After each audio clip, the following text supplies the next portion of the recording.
Hello and welcome to my YouTube channel. In this video we will discuss about Kanva dynasty. ये dynasty सुंग dynasty के बाद आई थी और इस डायनेस्टी की स्थापना की थी वासुदेवा कण्व ने। ठीक है, लास्ट जो सुंग डायनेस्टी के एम्पायर थे उनकी हत्या करके इन्होंने इस डायनेस्टी को फाउंड किया।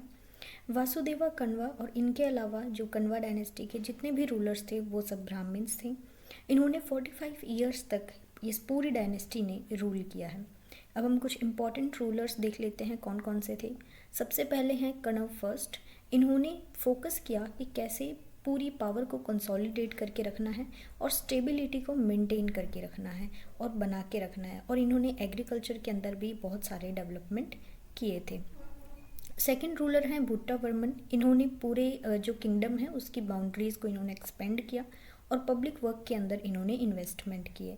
Vasudeva significant cultural and artistic development, art के अंदर और कल्चर के अंदर इन्होंने डेवलपमेंट किया।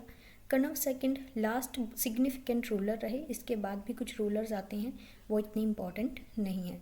इसके बाद सतवानास का राइज होता है दक्कन वाले रीजन के अंदर, जैसे ये हमारा इंडिया है, यहाँ पर सतवानास का राइज होता है और ये बहुत पावरफुल रूलर्स थे।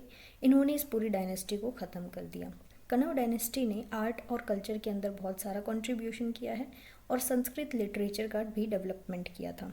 इस डायनेस्टी का डिक्लाइन होता है सबसे पहले इनके इंटरनल बहुत सारे डिस्प्यूट्स थे, आपस में बहुत स्ट्रगल थे, सेंट्रल अथॉरिटी इतनी स्ट्रांग नहीं थी। उसके बाद सतवानास का राइज हो जाता है और जो मगधा रीजन है, क्योंकि इनकी कैपिटल भी पाटलिपुत्र रही थी, सो मगधा जो रीजन है इसके रिसोर्सेज का काफ़ी ज़्यादा डिप्लीशन हो चुका था। ठीक है, सो ये सब कारण हैं इनके डिक्लाइन के।